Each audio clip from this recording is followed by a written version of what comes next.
Are waking up. We are still following that big apartment fire. I'm Robin Marsh. It's 6 o'clock and we are now 11 hours into the fire at Northwest 63rd and Classen, the Canton apartments that were under construction, set to possibly open next month. Our Colby Thielen is anchoring our coverage from the scene. He joins us live. Colby, what's the latest behind you?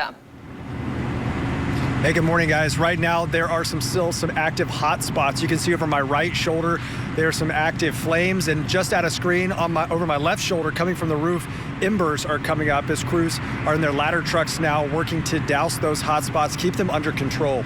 We want to turn to News 9's Caleb Califano. He's standing by with the fire department right now with the latest. Caleb?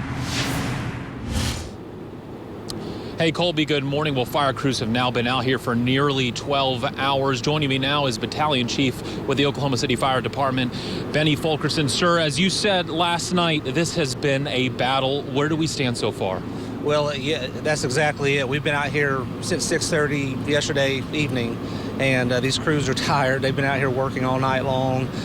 Since I talked to you last, really the update is we've just been out here continuing to flow just copious amounts of water onto this building. They estimate probably on the low end, we probably flow 2 million gallons of water put onto this building. So it's basically out on this side that you're able to see here, but on the courtyard side, on the other side, there were some areas that were not paved, and we couldn't spot our apparatus close enough to the building to be able to access it the way we could on this side. So we still have some active fire over there. We do have crews in the parking garage right now trying to access some of that area utilizing a working standpipe system that is in the parking garage. So we're able to have some access there. We still have 5 ladders out here flowing their aerial platform, flowing their aerial devices, just large amounts of water, 5 engines here pumping to them to be able to do that. So still a lot of people here. We anticipate being here a good portion of today, unfortunately. A lot of hot spots still in there. Keep in mind, we could have it out a little bit quicker and easier if we could go inside. It's not safe to do so now with that much water and that much weight of the water inside. It's just not safe to commit crews to the interior. So we're going to keep working on it as long as it takes from the outside now. Now, one thing that you were telling us is the big problem here is that roof area, which you guys have been focusing on, is made out of some rubberized material. Talk about how that's been difficult for your firefighters. Well, that's what allowed the fire to spread the way that it did. When we first arrived yesterday evening, there was a fire on the roof and quite a bit of smoke already being produced. But it was I was told that it was some type of a rubber roof material that just did not go out easily when you put water on it. In fact, it would melt and pool up, and then even those small pools of that product would continue to burn. So very difficult to extinguish, and that allowed it to really just spread across that roof.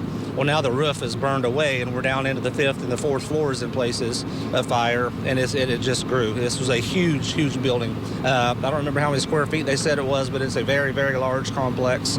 The good news, no injuries. We haven't had any, of course, no civilians. It was vacant. It was under construction, but our firefighters, I've not had any reports of any injuries there, so we're doing okay. Just some really exhausted firefighters who are going to continue to work out here today. And one thing about this area, obviously a rapidly growing area, there's a lot of businesses. My colleague Tevis Hill has said she talked to one of the businesses right across the street. They were worried they may not have water. Is that a problem that could arise in the next couple of hours with businesses around this area because of the fight that you guys are doing right now? Not that I'm aware of. I was told that a water main, not too far from here, there was an issue with a main, but I don't know to what extent that'll affect the businesses. We may have to check with the water department and see where they are on that on a repair for that. But I've not been made aware of any instances where businesses are going to be without water. Also looking at the smoke, it's still blowing off to the south and looks like to the east a little bit. We have not actually conducted any evacuations. Don't feel like there's a need to do that. Just be mindful of it if you work in that area downwind of this today.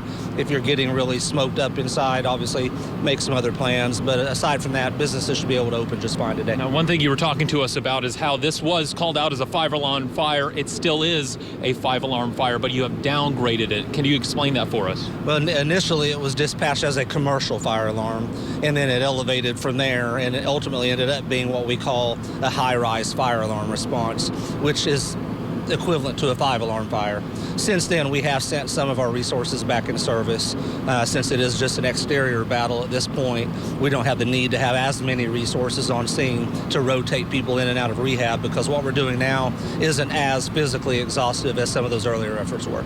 And my final question for you is, what do you have to say about these fire crews here that have been here now for nearly 12 hours? This has been a battle, really something, as you said, they're very tired here and they've just been working so hard. They are. We're always so proud of the work that our crews do. They love what they do. They're committed to what they do. They want to make a difference. They train for this. They prepare for this. Throughout the courses of our careers, we all have fires that we'll look back on someday and say, I remember that one. That was an all-nighter. And this will be one that these crews will certainly remember. They're tired. I've been talking to them. We want to say, too, thank you to the Red Cross. They brought out food and refreshments for them overnight. That was such a huge help. We always appreciate our community partners. We want to thank law enforcement. They've been out here all night, the Oklahoma City Police Department, blocking the traffic in the area, allowing us the room that we need to do our work.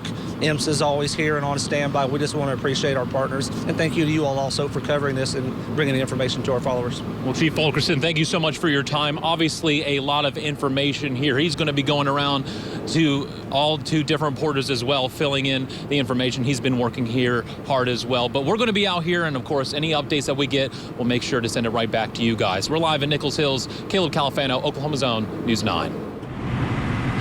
Caleb, thank you. Certainly very appreciative of all the work these crews have put in all night long. 2 million gallons of water sprayed on this building.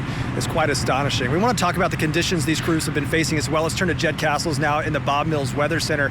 Jed, it appears that this smoke is sort of just sat down right here just east of this building. In fact, just a block away from the Chesapeake campus, it's quite difficult to even see through the smoke to see some of those buildings right now. Yes, certainly. And the winds right now really are pretty light, allowing that fire, or the smoke rather, to just kind of hang over the city. Here's your wind gust right now. This is the wind speeds about 3 to about 10 miles per hour around the metro. So that's just a light wind that's going to carry that smoke just gently across the central and east sides of the Oklahoma City metro area.